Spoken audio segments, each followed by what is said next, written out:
Ako ste gledali koji moj video, ustanovili smo da ja volim lasere i to je super stvar, to je jako dobar i poučan hobi. Ali ja u svojoj kolekciji imam i ovakve lasere, a to su dijelovi iz velikih mašina i oni su ekstra zanimljivi. Samo da se razumijemo, ovo drvo je nekih 20 mm i treba mu 4 sekunde da prođe kroz to. Kad pričamo o laserima, svi si misle ovakvi laseri su sigurni zato jer se prodaju u slobodnoj prodaji. Da budemo fair, ako njega uparimo sa jednom od mojih leća i uperemo u drvo, mislim da ovaj dim objašnjava jasno zašto oni nisu baš sigurni. Isto se događa i sa crvenim. Jel? Ako ja uperim u drvo, on još i brže počinje paliti. Razlog tome je gustoća energije. Kad pričamo o gustoći energije, onda mi treba ovaj moj najdraži laser kojega sam ja radio, zato jer on ima podesivu leću. I sad ću vam pokazati točno šta znači gustoća energije. Ovaj laser uvijek ima 5 W izlazne energije. I tih 5 W ovima balončićima ne može apsolutno ništa. Ali ako ja njih smanjim na sitnu točkicu, balončići nestaju. To znači, stvar je u tome na koliko možemo ovu energiju zgusnuti da bi ona imala efekt na bilo šta drugo. Prije nego krenemo, ja od opreme nemam ništa posebno osim ove male infracrvene kamere, moja izvedba naravno, i zaštitnih naočala, ali o tome više kasnije. Sada se vratimo nazad na ove module. Ja hoću paliti stvari s njima, a vi ste tu da vidite. Da, ovdje imamo power supply, tu imamo obični mali pretvarač, ovaj buck konverter, jedan mali MOSFET, prekidač i lasersku diodu i naravno ja sam zaštićen. I palimo 3, 4, go! Yes. Fuck, preko je. Koliko je to trajalo? 4 sekunde, jel da?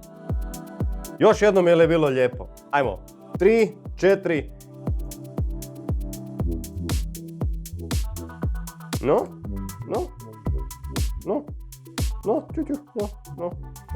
Iz meni nepoznatih razloga ja sam mislio da je pametno staviti MOSFET na ulaz u buck konverter, ali to stvarno nema smisla, to moraš biti budala da uradiš. Ali nema veze, iz grešaka se uči.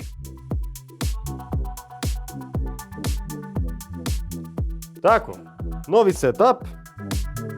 Idemo da vidimo. Oda, 1, 2, 3, 4, 5, 6, 7, preko. Nice! Ali,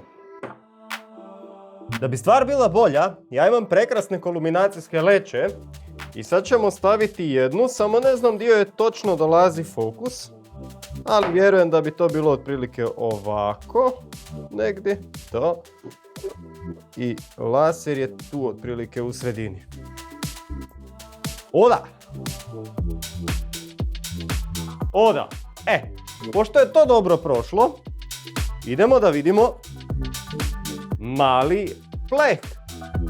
Njega neću baš držati s prstima. Nije nešto.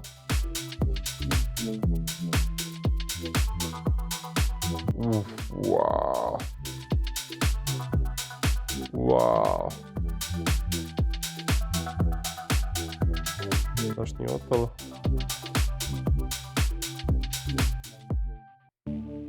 Wow! Vidi ovo. A moram ga prerezat, neću moći spavat večeras. Opala, basta.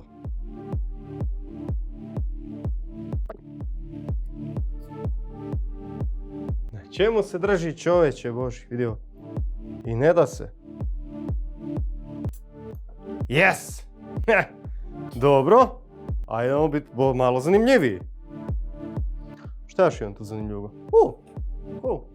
Ne, to je reflektirajuće. To nije dobro.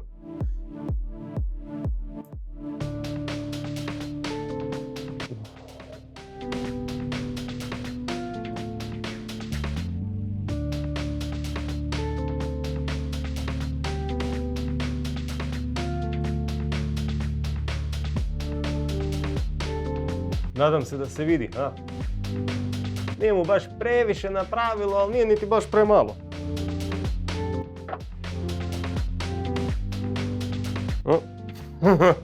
Promašio.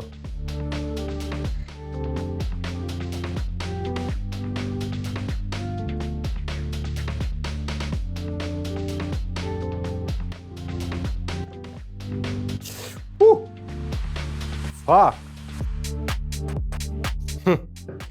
Ali ne može ga pregrist preko. Nažalost, nema dovoljno snage. Nije strašno, imam ja 120 W laser, ali njega ostavljam za neki drugi put. Ali, knauf ili ti ga suhozid, on ne smije goreti, to je sigurno, jel' tako? Fuck. Cool, ima miris ko petarde. Fuck, preko je u drvetu. Fuck. Znači, to je knauf, suhozid, kako god hoćete da ga zovemo. Fuck. Wow. Ovo je brutalno.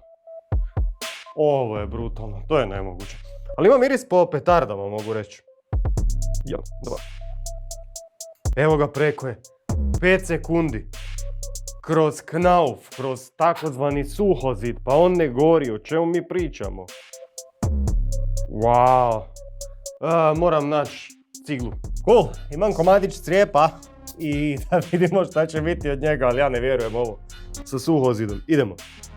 Op. Fuck!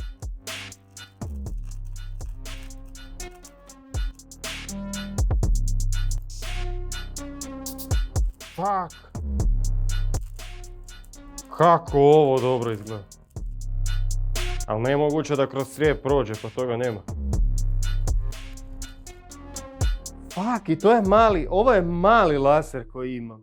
Znači onaj drugi je 4 puta veći. Jedva čekam. A da, puno mi pomaže komentar, like i takve stvari, pa ono, hvala. Sad smo vidjeli šta mogu ovi mali laseri, iako riječ mali je malo čudna pošto on topi crijep, to smo vidjeli malo prije, ali kad ga usporedimo sa najvećim kojega ja posjedujem od 120 W, stvarno je mali.